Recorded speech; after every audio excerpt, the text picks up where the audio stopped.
تحتها الأنهار ومساكن طيبة في جنات عدن ذلك الفوز العظيم وأخرى تحبونها نصر من الله وفتح قريب وبشر المؤمنين صدق الله مولانا العظيم وصدق رسوله النبي الكريم ونحن على ذلك لمن الشاهدين والشاكرين والحمد لله رب العالمين هو الحبيب الذي ترجى شفاعته لكل هول من الآباء والطحن يا رب بالمصطفى بلغ مقاصدنا واغفر لنا ما نضى يا واسع الكرم يا رب صل وسلم دائما ابدا على حبيبك خير الخلق كلهم لي خمسة اطفي بها حر البلاء الحاطمة المصطفى والمرتضى وابناهما والفاطمة غوث اعظم امني بيسر اسامة مدد قبلہ دی مدد کعبہ ایمان مدد انتظار کرم تست من عینی را اے خدا جو ہو خدا بینو خدا دان مدد آمین.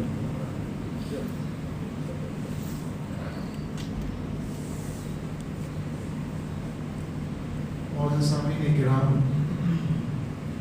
ابھی میں آپ کے سامنے قرآن مجید فرقان حمید کی حسب ثابت سورہ صف 28واں پارہ جو آیات مقدسہ تلاوت کرنے کی سعادت و شرف حاصل کیا ہے، دعا فرمائے اللہ تبارک و تعالی اس کے تحت مجھے اپنے پیارے حبیب لبیب نبی کریم رؤوف الرحیم صلی اللہ علیہ وسلم کے صدقہ طفیل اب بیان کرنے کی توفیق عطا فرمائے اور اللہ تبارک و تعالی حق سن کر اسے قبول کرنے اور اس پر عمل کرنے کی توفیق عطا فرمائے آمین بجاہ نبی امین صلی اللہ علیہ وسلم. ایک بار عقیدت و محبت سے درود پاک کا نذرانہ پیش فرمائے.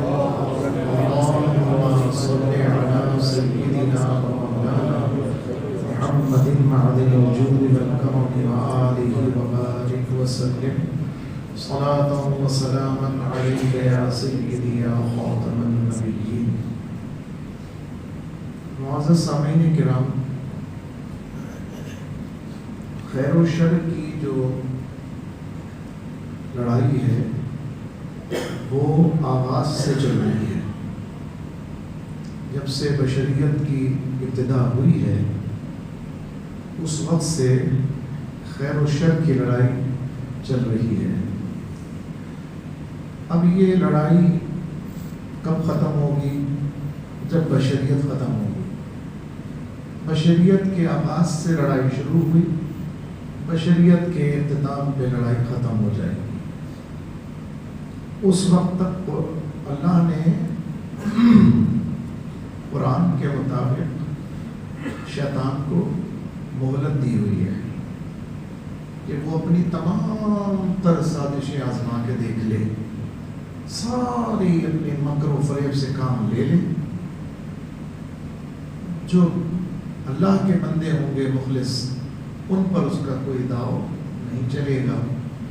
ہاں، جو دنیا کے بندے بن جائیں گے، اللہ کی بندگی سے ہٹ جائیں گے، وہ ضرور اس کے دامے فریب کے اندر آ جائیں گے. اب اس خیر و شر کی لڑائی میں خیر کی قوتیں ان کی پشت پر رحمان ہیں اور رحمان کی حمایت ہے. جو شر کی قوتیں ہیں ان کی پشت پناہی پر شیطان ہیں اور شیطان کی قوتیں ہیں. اب شیطان رحمان سے مقابلے پر اترا ہوا ہے. شیطان رحمان سے مقابلے پر اترا ہوا ہے، اگرچہ کہ وہ جانتا ہے کہ رحمان سے مقابلہ نہیں کر سکتا، لیکن اس کے باوجود وہ اتنا بدبخت ہے اور اتنا ڈھیٹ ہے کہ وہ پھر بھی طاقت اپنی آزماتا رہتا ہے.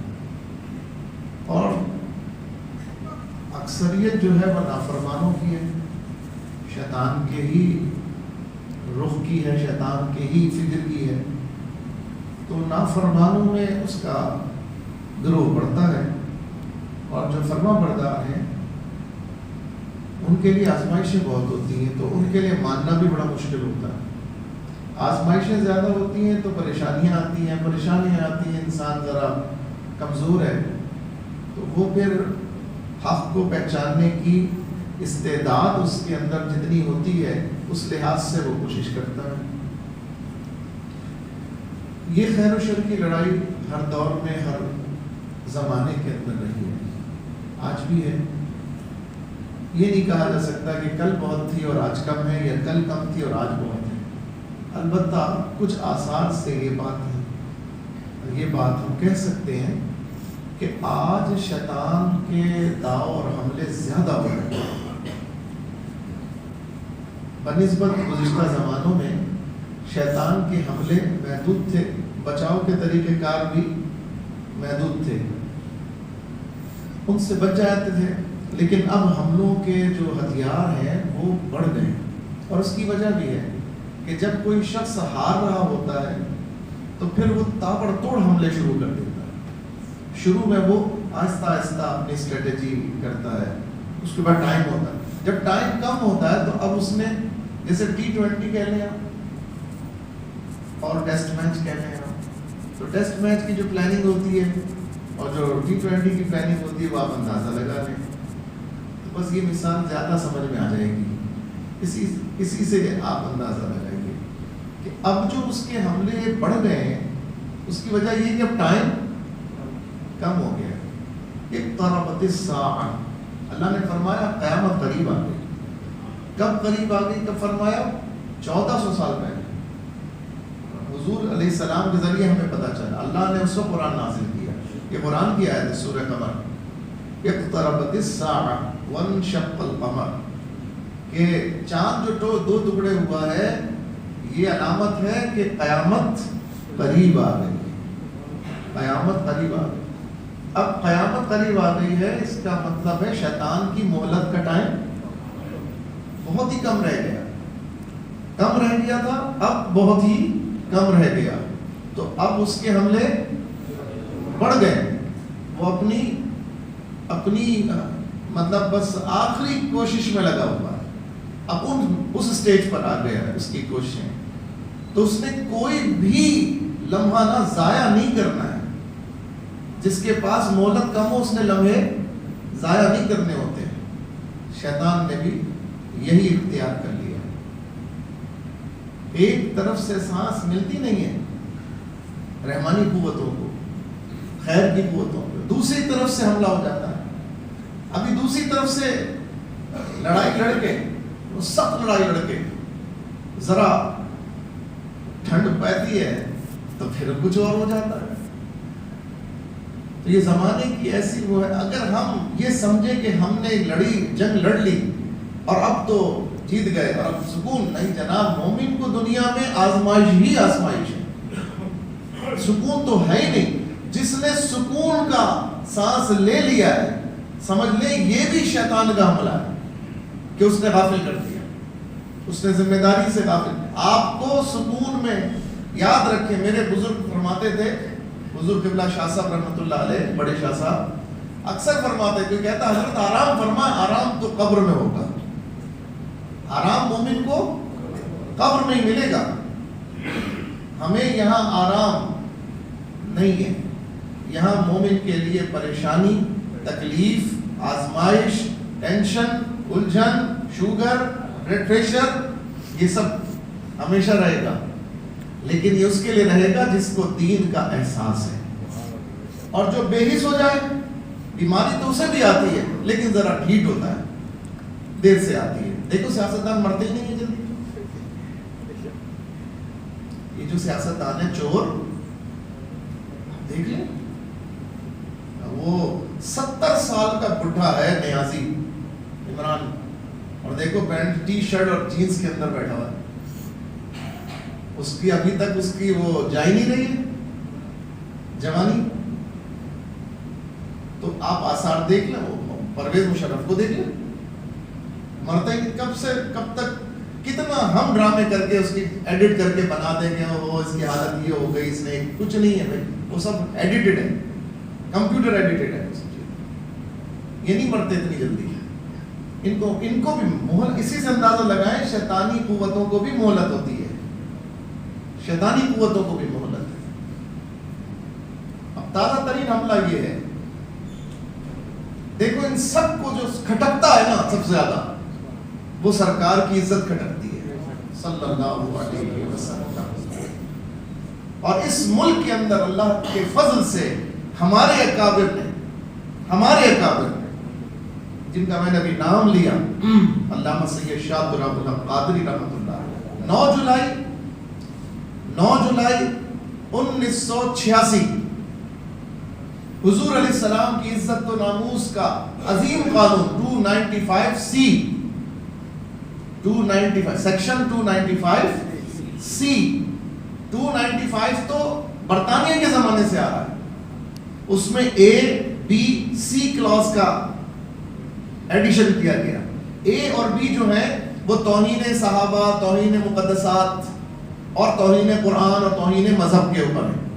جو 295C ہے وہ خالصتاً سرکار کریم علیہ السلام اور جماعت انبیاء کی عزت و ناموس کے لیے، کہ کسی بھی فرد نے اپنے عمل سے، اپنی زبان سے، اپنی تحریر سے، اپنے قلم سے یا اپنے انداز سے سرکار کریم علیہ الصلوۃ والتسلیم یا کسی بھی نبی کی توہین کا معاملہ کیا تو ایسے کی سزائے موت ہے.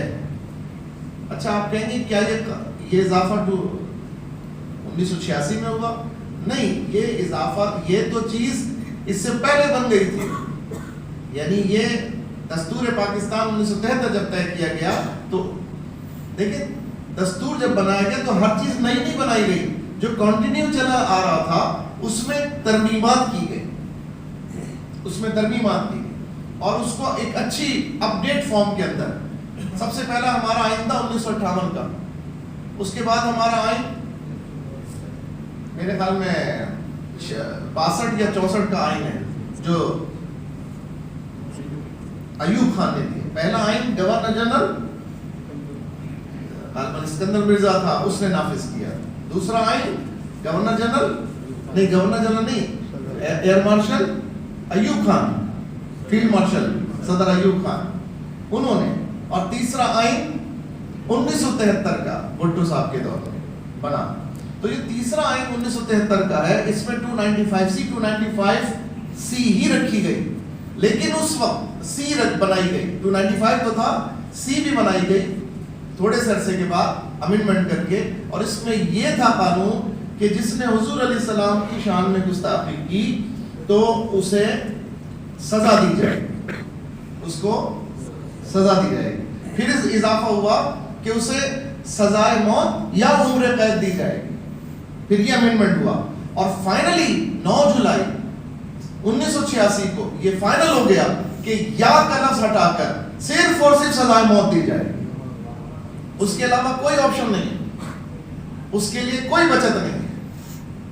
لیکن اب کفر کے پیٹ میں مروڑ 3 قوانین ہیں اس دستور پاکستان کے. سن لیں آج دستور پاکستان.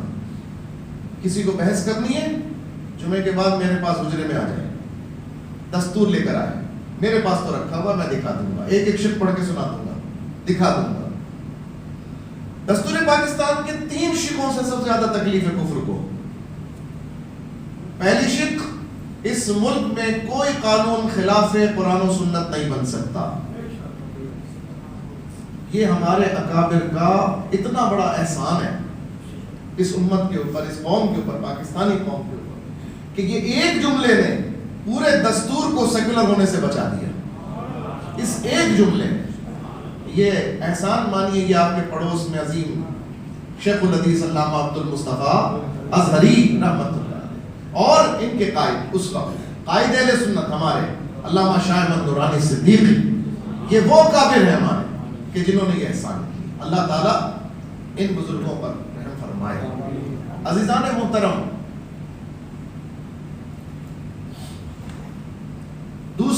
جو ہے وہ قادیانیت کے خلاف، امتناع قادیانیت آرڈیننس جو 80s میں ضیاء الحق صاحب نے قادیانیوں کو کافر قرار دیا گیا 1974 کے اندر، 7 ستمبر 1974 بھٹو صاحب کے دور میں. لیکن کچھ چیزیں مبہم تھیں، اور اس کا میں آپ کو اگر دکھاؤں پریکٹیکل، کیونکہ میں الحمدللہ آپ کی دعا سے ان سارے معاملات میں پریکٹیکلی انوالو ہوں. ابھی بھی الحمدللہ اس فقیر نے قادیانیوں کی جو یہ جماعت خانے بنے ہوتے ہیں، میں اس کو عبادت گاہ نہیں کہتا، میرے قائد فرماتے تھے عبادت تو مقدس لفظ ہے، قادیانیوں سے اس کا کیا تعلق، یہ تو ان کا جماعت خانہ ہے. یہ جو انہوں نے بنا، جیسے اسماعیلیوں کا جماعت خانہ ہوتا ہے، جیسے دیگر کا جماعت خانہ ہوتا ہے، ان قادیانیوں کا جماعت خانہ، اس کے لیے امتناع قادیانیت آرڈیننس ضیاء الحق صاحب کے دور میں پاس کیا گیا، آئین کا حصہ بنایا گیا، جس میں لکھا ہوا ہے کہ قادیانی کوئی بھی اسلامی تشخص اور شعار کو اپنا نہیں سکتے، اپنی جماعت خانے کو مسجد نہیں کہہ سکتے، مینار نہیں لگا سکتے، آثار ایسے نہیں بنا سکتے. لیکن صدر میں جہانگیر روڈ پر 2 ان کے جماعت خانے ایسے بنے ہوئے ہیں جہاں باقاعدہ مینار لگے ہوئے ہیں. اور کچھ لوگوں کی یہ شکایت بھی سامنے آئی کہ وہ تو مسجد سمجھ کے نماز پڑھنے چلے گئے. اب دھوکہ ہوا نا، اس سے دھوکہ ہوا نا. الحمدللہ اس کے خلاف ہم نے کیس فائل کر دیا ہے. دعا کرے اللہ تعالیٰ کامیابی عطا فرمائے. اور ہمارا مطالبہ صرف آئین کے مطابق ہے، ہم منافرت نہیں پھیلانا چاہتے، ہم سے مطالبہ آئین کے مطابق کر رہے ہیں. تو دوسرا جو جس سے تکلیف ہے، پہلا کس سے تکلیف، جو بنیاد ہے نا قرارداد مقاصد کی، کہ اس ملک میں کوئی قانون خلاف قرآن و سنت نہیں بنے گا، اگرچہ کہ اس پہ امپلیمنٹ نہیں ہوتا ہے، لیکن اس کے باوجود اس کا روب بہت ہے، امپلیمنٹ تو نہیں ہوتا. دیکھو نا مشرف نے اپنے دور میں زنا بالرضا کا قانون وہ کر دیا، رائج کر دیا، حدود آرڈیننس میں ترمیم کر کے. اب زنا وہی زنا کہلائے گا جو زبردستی ہوگا. اگر رضامندی سے زنا ہے، حرام کاری ہے، تو آپ اس پہ حدود آرڈیننس نہیں اپلائی کر سکتے. یہ پتہ ہے آپ کو تبدیلی ہو چکی ہے. اور اس میں سب سے زیادہ اس کا ساتھ جس ادارے نے دیا وہ جیو تھا، سب سے زیادہ اس کے اندر یہ جیو جو ادارہ ہے اس نے دیا لوگوں کی ذہن سازی کرنے. اور دوسرے نمبر پر اسلامی نظریاتی کونسل کا اس وقت کا چیئرمین لا کے بٹھایا گیا، اور اس نے جو ہے یہ اس کی حمایت کی، اس قانون کی. اللہ تعالیٰ ان کو غارت کرے، مشرف کو بھی غارت کرے اور اس کو بھی غارت کرے جس نے ایسا کیا. تو دوسرا قانون امتناع قادیانیت آرڈیننس، یہ ان کے گلے کی ہڈی ہے. یہ چاہتے ہیں اس کا نام لے لے کے یہ مظلومیت کا رونا روتے ہیں عالمی اداروں میں، اور کہتے ہیں پاکستان میں قادیانیت کے ساتھ ظلم ہو رہا ہے، زیادتی ہو رہی ہے. یہ نہ عبادت کر سکتے ہیں اپنی بقول ان کے، نہ یہ اپنے عبادت خانے بنا سکتے ہیں بقول ان کے، اور نہ یہ اپنے مذہب پر عمل کر سکتے ہیں. ہم تو تمہیں اللہ توفیق دے جینے نہ دیں، اللہ توفیق دے تو ہم تمہیں جینے نہ. جو سرکار علیہ السلام کی شان میں ان کی نبوت کا منکر ہو کر، ختم نبوت کا منکر ہو کر، اور پھر کسی کو نبی مانے، تو ہم تو ایسے کو برداشت کر سکتے ہیں؟ صدیق اکبر کے چاہنے والے تو برداشت نہیں کر سکتے. ہاں کسی اور بغیرت کے چاہنے والے برداشت کرتے ہوں گے، ہم تو غیرت مندوں کے چاہنے والے، ہم تو سیدنا ابوبکر صدیق رضی اللہ تعالیٰ عنہ کے ماننے والے. انہوں نے تو نہیں برداشت کیا تھا، انہوں نے تو نہیں برداشت کیا تھا. ان کے دور میں آپ نے تو صرف چند واقعات سنے. ایک واقعہ مسلمہ کا بڑا مشہور ہے. ایک اور تھا خبیث جس نے یمن کے اندر، اس کا نام اسود عنسی تھا، اس نے وہاں پر اعلان کر دیا کہ میں نبی ہوں معاذ اللہ، معاذ اللہ. حضور کے زمانے میں، حضور علیہ السلام کے زمانے میں ہی اعلان کر دیا. حضور علیہ السلام نے اپنے وصال سے پہلے جو چند باتیں کی ہیں ان میں یہ بھی فرمایا الحمدللہ مجھے میرے رب نے خبر دی وہ کذاب مارا گیا ہے. سرکار نے فرمایا وصال سے بالکل پہلے، وصال سے چند لمحے پہلے میرے آقا علیہ السلام نے اس کذاب کے واصلے جہنم ہونے کی خوشخبری سنائی. اور حضرت فیروز دیلمی رضی اللہ تعالیٰ عنہ، یہ صحابی رسول ہیں، انہوں نے مارا اس کو جا کر یمن کے اسی کے محل کے اندر اس شخص کو مارا. تو عزیزان محترم، اس نے ایک مسلمان تھے، ان کا نام عبداللہ تھا. وہ ہر مسلمان کی غیرت کی طرح اس کے خلاف باتیں کرتے تھے. اس نے بلوایا اپنے لشکر کے ذریعے، اپنی فوج کے ذریعے، بڑی صفات تھی اس کے ساتھ. اور اس نے کہا کہ تم حضور کو اللہ کا رسول مانتے ہو؟ اس نے کہا الحمدللہ، سرکار اللہ کے رسول ہیں. اس نے کہا اچھا تم مجھے اللہ کا رسول مانتے ہو؟ آپ نے فرمایا میرے کان میں آواز نہیں آئی. یہ بالکل وہی بات ہے جو حضرت حبیب بن زید رضی اللہ تعالی عنہ نے مسلمہ کے دربار میں کہی تھی. جب وہ کہتا کہ کیا تم گواہی دیتے ہو کہ محمد الرسول اللہ اللہ کے رسول ہیں صلی اللہ علیہ وسلم؟ تو آپ فرماتے ہیں الحمدللہ میرے آقا اللہ کے رسول ہیں. وہ کہتا اچھا کیا تم یہ گواہی دیتے ہو کہ میں اللہ کا رسول؟ کہا کیا بکتا ہے، مجھے سنائی نہیں دے رہا. وہ ایک ایک عضو کاٹتا، کبھی انگلی کاٹتا، کبھی ہاتھ کاٹتا، کبھی کان کاٹتا، اور آپ ہر بار کہتے ہیں میں گواہی دیتا ہوں کہ اللہ کے رسول حضور ہی ہیں. سبحان اللہ، کیا شان ہے چاہنے والا. یار ابھی تو ہم پر وہ آزمائشیں آئی نہیں ہیں، ہم پر تو وہ تکلیفیں آئی نہیں. ہم نے کیا جانا کہ ایمان کے لیے ثابت قدمی کس کو کہتے ہیں، ایمان کے لیے آزمائش کس کو کہتے ہیں. میرے دوستوں، تو حضرت عبداللہ رضی اللہ تعالی عنہ، ان کو اس نے سزا کے طور پر آگ جلوائی اور اس میں ڈال دیا. اب آپ سماعت فرمائے کرامت. حضرت عبداللہ رضی اللہ تعالیٰ عنہ نے آگ میں جا کے 2 رکعت نماز کی نیت مان لی. آگ میں تشریف لے گئے اور نماز کی نیت مان لی. البدایہ والنہایہ ابن کثیر نے لکھا یہ واقعہ، الترغیب الترہیب اس میں لکھا یہ واقعہ. اللہ اکبر. اور کچھ دیر کے بعد آپ نماز پڑھ کر بڑے حسین انداز میں آگ سے باہر تشریف لے کر آئے. اس نے کہا یہ تو اس پہ ہیبت تاری ہو گئی، اس پہ ہیبت تاری ہو. اس نے کہا ان کو ملک بدر کر دو. اچھا ادھر سرکار علیہ السلام، یہ آہستہ آہستہ یہ دور گزرا، انہی دنوں کی بات ہے، بس چند دنوں کی بات ہے. اس کا خاتمہ ہوا، یہ تشریف لے آئے، صدیق اکبر کا زمانہ شروع ہو گیا. ادھر حضور علیہ السلام مثال فرما گئے. یہ مدینے تشریف لے، جب ملک بدر کیا تو دنیا میں کہیں سے نکالے جاؤ گے تو جائے پناہ کہاں ہے؟ سرکار کا شہر ہے. مدینہ شریف آ گئے. جب مدینہ شریف پہنچے تو مسجد نبوی شریف میں جا کر نفل پڑھ رہے تھے. حضرت عمر کی نظر پڑی. حضرت عمر نے دیکھا کہ اجنبی ہے، معروف تو ہے نہیں. تو انہوں نے کہا یہ اجنبی ہیں اور چہرے پہ اتنا نور، اتنا نور.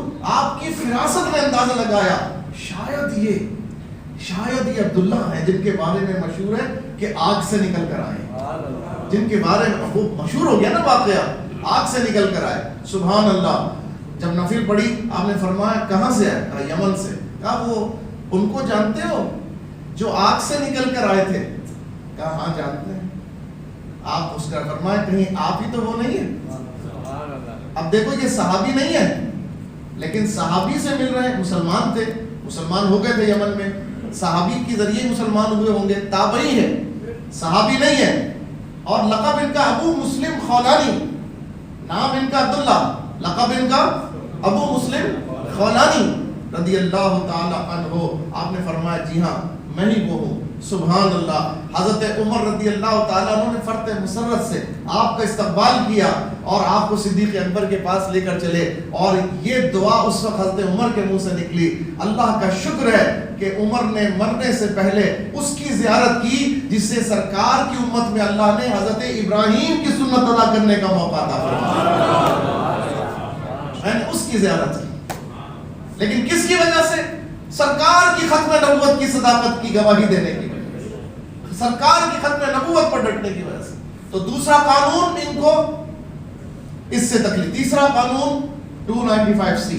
آخری بات سن لو، 295C سے ان کو تکلیف ہے.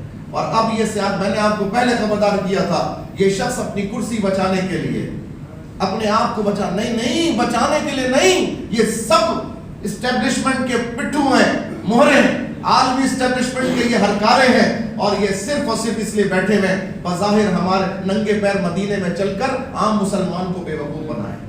ننگے پیر بابا صاحب پاک پتن شریف کے آستانے کی چوکھٹ چوم کر یہ مسلمانوں کو بے وقوف بنائیں, ان کی عقیدتوں کو کیش کرائیں, اور اس کے بعد اصل میں ان کا حملہ سنو. کل اس کی جماعت کی ایک خبیثہ نے, شیری مزاری نام ہے اس کو تو دیکھو تو پتہ ہی نہیں چلتا کہ شی ہے کہ ہی ہے, اس کا تو کچھ اندازہ ہی نہیں. اس خبیثہ نے اقوام متحدہ کو خط لکھ کر یہ کہا ہے کہ یہاں توہین مذہب کے قانون کا غلط استعمال ہو رہا ہے, اقوام متحدہ مداخلت کرے.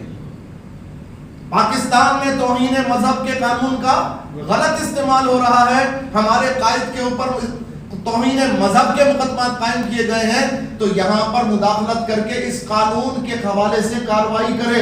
الو کی پٹھی, تجھے یہ نہیں معلوم کہ تیرے دور کے اندر ایک وہ شخص کہ جس کے اوپر کبھی چلان مقدمہ بھی نہیں ہوا, اس کے اوپر تو نے 98 مقدمات بنا کے دہشت گردی کے 7 مہینے اندر رکھا, تو دہشت گردی کا مقدمہ بھی تو غلط استعمال ہوتا ہے, اس کے خلاف کیوں نہیں بکواس کی؟ قتل کا مقدمہ, بھٹو کے چاہنے والے آج تک کہتے ہیں یہ سیاسی قتل تھا, قتل جائز نہیں تھا, لیکن سپریم کورٹ نے کہا کہ قتل ہے اور یہ قاتل ہے, تو جب وہ بھی قتل کا قانون بھی غلط استعمال ہوتا ہے, اس کے خلاف تو نے کیوں نہیں اقوام متحدہ کے اندر درخواست دی؟ کتنے قانون ہیں پاکستان میں جن کا امپلیمنٹ غلط ہوتا ہے, جس کو 2 سال اینٹی نارکوٹکس نے منشیات رکھنے کی وجہ سے 2 سال جیل میں رکھا, آج وہ ملک کا وزیر داخلہ